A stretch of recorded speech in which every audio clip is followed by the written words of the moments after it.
मनुष्य का जीवन बहुत ही जटिल और विविधताओं से भरा हुआ है। जब एक इंसान जन्म लेता है तब उसका मन निर्मल होता है, जैसे कोई साफ दर्पण या नदी का स्वच्छ जल जिसमें किसी भी प्रकार की गंदगी या विकार नहीं होता।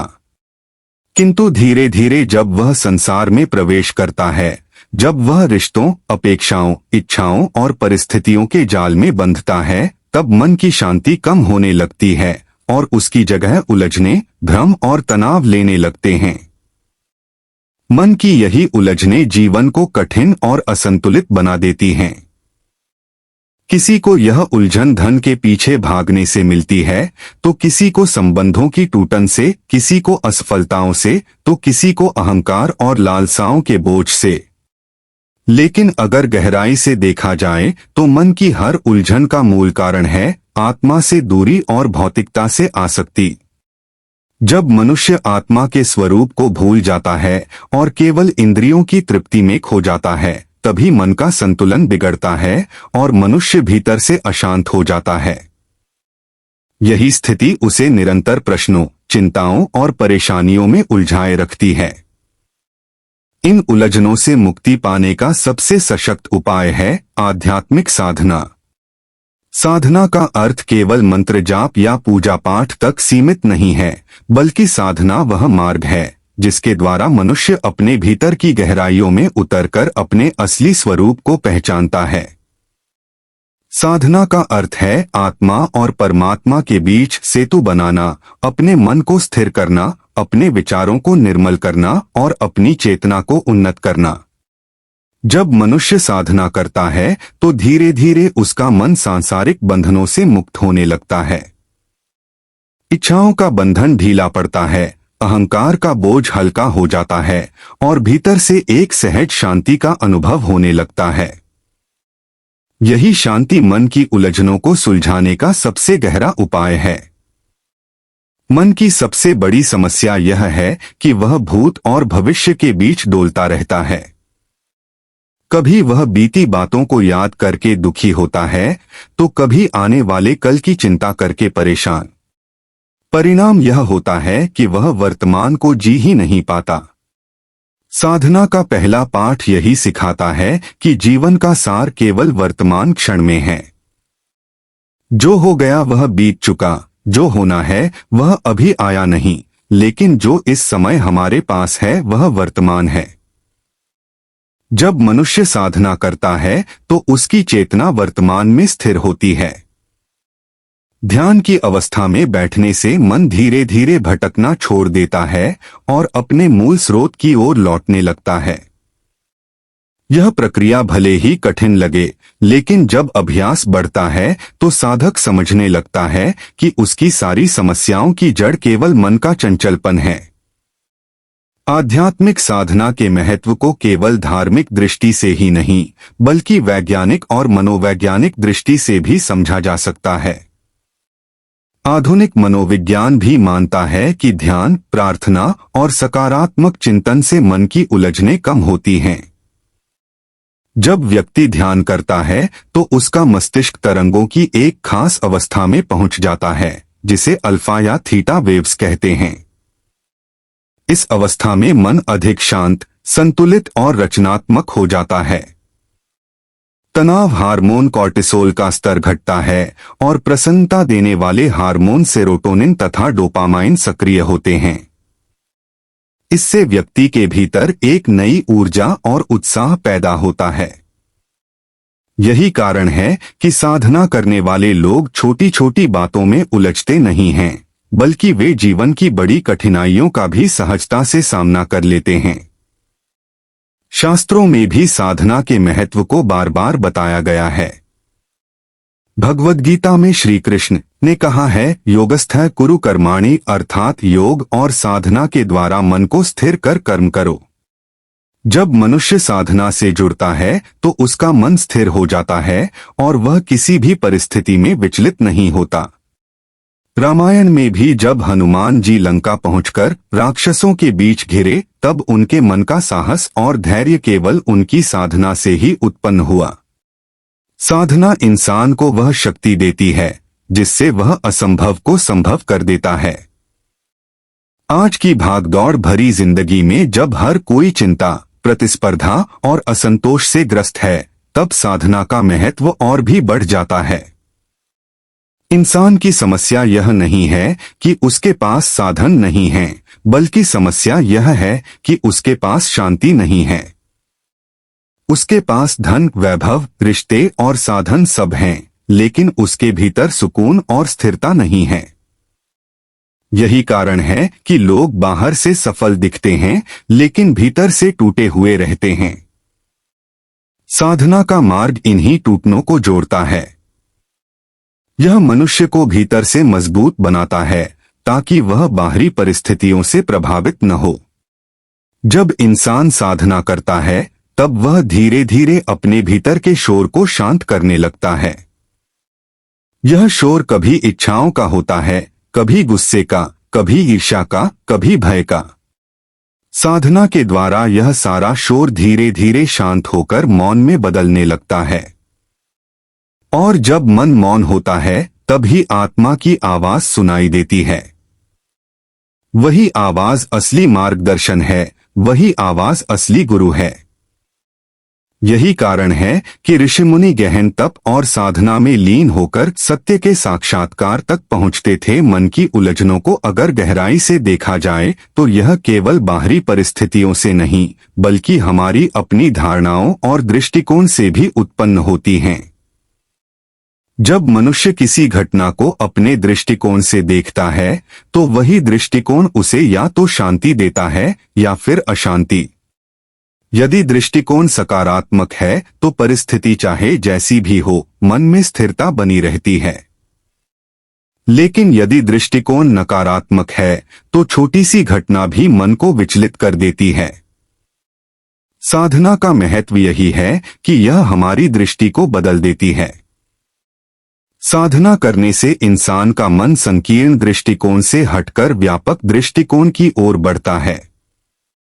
वह दूसरों की गलतियों पर क्रोध करने की बजाय क्षमा करना सीखता है, दुखों में टूटने की बजाय धैर्य रखना सीखता है और सुखों में अतिउत्साह में बहने की बजाय संतुलन बनाए रखना सीखता है।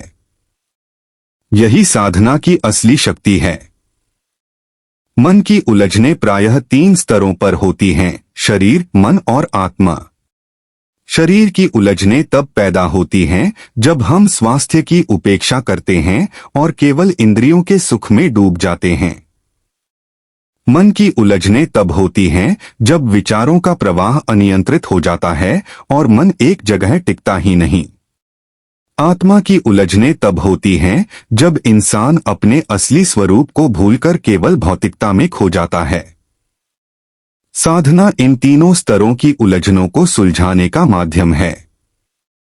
योग, ध्यान, प्राणायाम और जप तप के माध्यम से शरीर स्वस्थ रहता है, मन शांत होता है और आत्मा परमात्मा से जुड़कर आनंद का अनुभव करती है। यही कारण है कि साधना को पूर्ण जीवन का आधार माना गया है। अगर हम प्राचीन भारतीय संस्कृति को देखें तो वहां हर चरण पर साधना का महत्व प्रतिपादित किया गया है। गुरुकुल में शिक्षा पाने वाले विद्यार्थी को भी ध्यान और जप की शिक्षा दी जाती थी, ताकि उसका मन स्थिर और एकाग्र हो सके। गृहस्थ आश्रम में भी पूजा पाठ, संध्या वंदन और जप का विधान था, जिससे गृहस्थ जीवन की व्यस्तताओं के बीच भी आत्मिक शांति बनी रहे। वानप्रस्थ और संन्यास आश्रम में तो साधना जीवन का प्रमुख अंग बन जाती थी। यह व्यवस्था इसलिए बनाई गई थी ताकि इंसान जीवन के हर चरण में साधना से जुड़ा रहे और मन की उलझनों से मुक्त रह सके।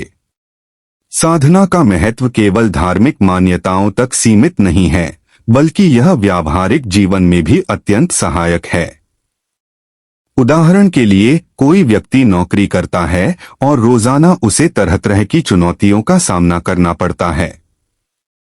कभी बॉस की डांट, कभी काम का दबाव, कभी साथियों की ईर्ष्या, तो कभी असफलता का डर। यह सब मन में उलझन पैदा करते हैं।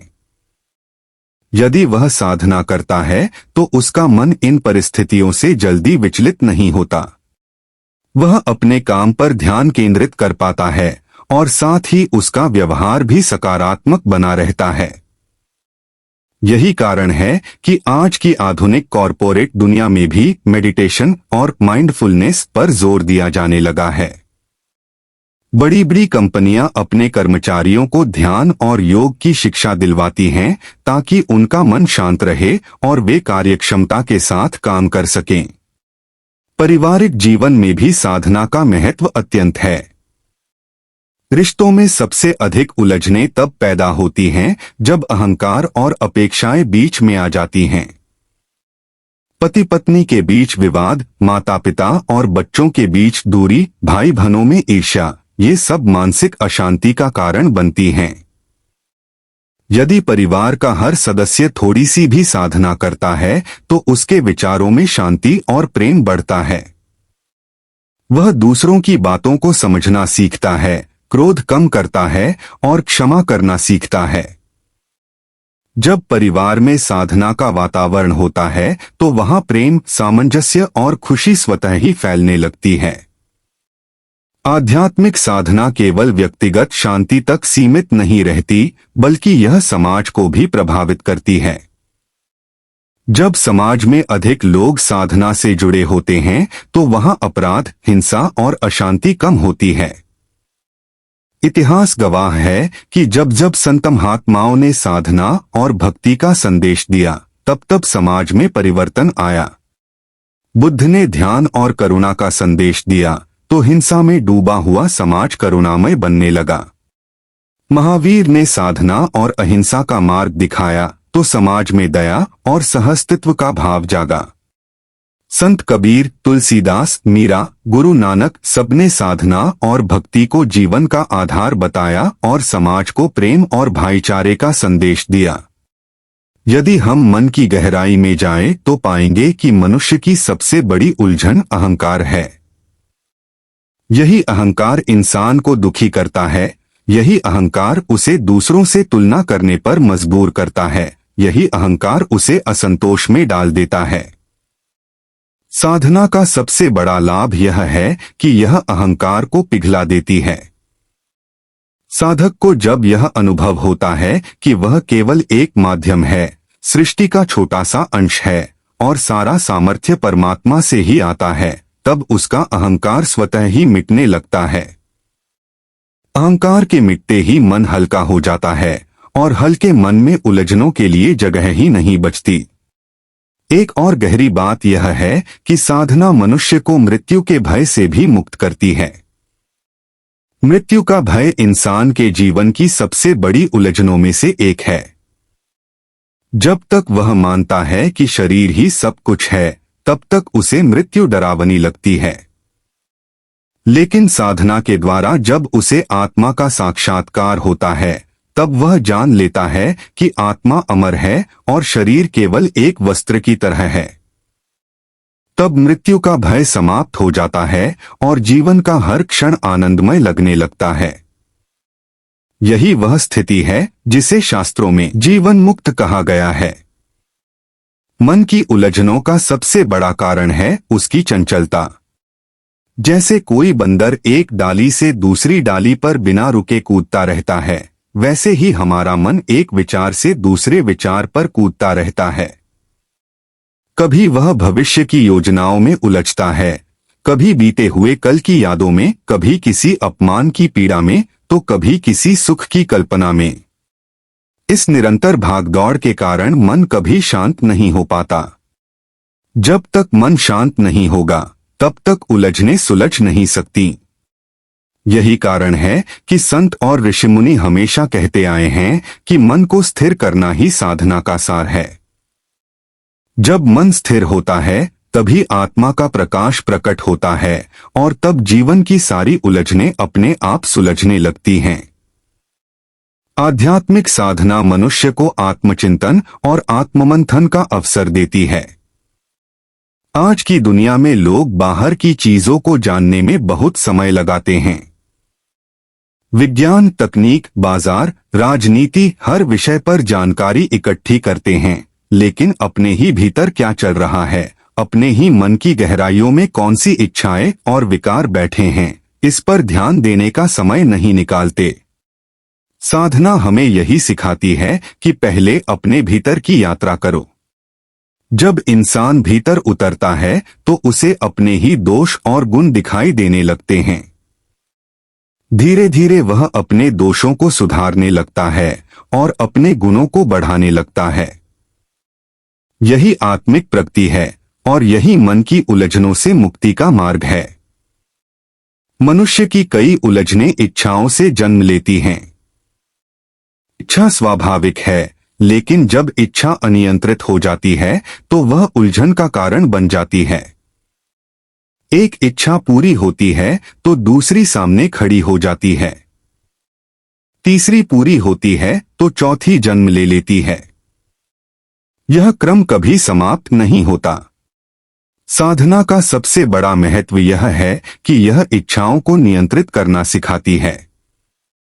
साधना हमें यह अनुभव कराती है कि वास्तविक आनंद बाहरी वस्तुओं या परिस्थितियों में नहीं है, बल्कि हमारे भीतर है। जब यह अनुभव गहरा हो जाता है तो इच्छाएं स्वतः ही कम होने लगती हैं। इच्छाओं के कम होते ही मन हल्का और शांत होने लगता है। साधना का दूसरा बड़ा लाभ यह है कि यह इंसान को भय से मुक्त करती है। भय ही उलझनों का दूसरा बड़ा कारण है। कोई धन खोने का भय पालता है, कोई अपमान का, कोई असफलता का और कोई भविष्य का। ये भय इंसान को कमजोर बना देते हैं। लेकिन साधना के द्वारा जब आत्मा का अनुभव होता है तब मनुष्य यह समझ लेता है कि वह शरीर या धन नहीं है, बल्कि वह अनंत आत्मा है। आत्मा को कोई छू नहीं सकता, नष्ट नहीं कर सकता। जब यह सच्चाई भीतर तक उतर जाती है तो भय मिट जाता है। भय मिटते ही मन की बहुत सी उलझनें स्वतः समाप्त हो जाती हैं। ध्यान साधना का सबसे शक्तिशाली रूप है। ध्यान का अर्थ है अपने भीतर की यात्रा करना। जब इंसान ध्यान की अवस्था में बैठता है तो धीरे धीरे विचारों का शोर कम होने लगता है। प्रारंभ में यह कठिन लगता है क्योंकि मन बार बार भटकता है। लेकिन धैर्य और अभ्यास से एक समय ऐसा आता है जब मन स्थिर होने लगता है। उस स्थिरता में जो आनंद मिलता है वही असली आनंद है। वह आनंद किसी भी भौतिक वस्तु से अधिक स्थायी है। ध्यान की इस अवस्था में पहुंचने के बाद इंसान को जीवन की समस्याएं बड़ी नहीं लगती, बल्कि बहुत छोटी प्रतीत होती हैं। यही कारण है कि ध्यान को जीवन का सबसे बड़ा उपचार कहा गया है। भक्ति भी साधना का एक महत्वपूर्ण मार्ग है। जब इंसान अपने अहंकार को छोड़कर ईश्वर के चरणों में समर्पित होता है तब उसका मन हल्का हो जाता है। भक्ति का अर्थ है यह स्वीकार करना कि सब कुछ ईश्वर की इच्छा से हो रहा है, मैं केवल एक साधन हूँ। जब यह भाव गहराई से आ जाता है तो उलझनों की जड़ कट जाती है। क्योंकि उलझन तब होती है जब हम सोचते हैं कि सब कुछ हमारे नियंत्रण में है। लेकिन जब भक्ति के द्वारा यह समझ आ जाती है कि नियंता कोई और है तो मन बोझ मुक्त हो जाता है। गीता में भी भगवान ने कहा है, सर्वधर्मान परित्यज्य मामेकं शरणं व्रज, अर्थात सारी चिंताओं और कर्तव्यों को छोड़कर मेरी शरण में आओ। यही शरणागति मनुष्य को उलझनों से मुक्त करती है। साधना का महत्व केवल आध्यात्मिक ही नहीं बल्कि सामाजिक स्तर पर भी है। एक साधक जब भीतर से शांत होता है तो उसका आचरण दूसरों के प्रति भी सहज और सरल हो जाता है। वह किसी से ईर्ष्या नहीं करता, किसी से घृणा नहीं करता, बल्कि सबको प्रेम और करुणा से देखता है।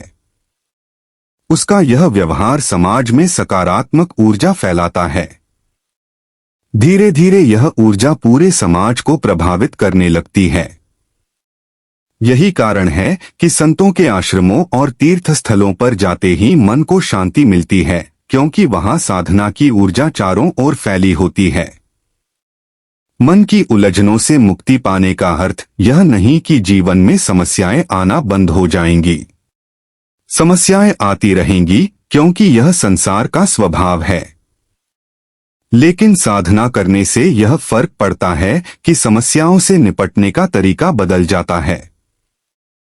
एक साधक परिस्थिति को दुश्मन मानकर नहीं देखता, बल्कि उसे सीखने और बढ़ने का अवसर मानता है। वह दुख में भी धैर्य रखता है और सुख में भी संयम रखता है। यही संतुलन उसे जीवन में सफल और संतुष्ट बनाता है। साधना का एक और गहरा पहलू है करुणा और सेवा। जब इंसान साधना करता है तो उसके भीतर करुणा जागती है। वह दूसरों के दुख को अपना समझने लगता है। उसकी उलझनें तब और भी कम हो जाती हैं, क्योंकि अब उसका मन केवल अपने तक सीमित नहीं रहता, बल्कि सबके कल्याण के लिए धड़कने लगता है। सेवा करने से आत्मा को जो संतोष मिलता है वह किसी भी भौतिक वस्तु से नहीं मिल सकता। यही कारण है कि बड़े बड़े संत और महापुरुष साधना के साथ सेवा को भी जीवन का आधार बनाते थे।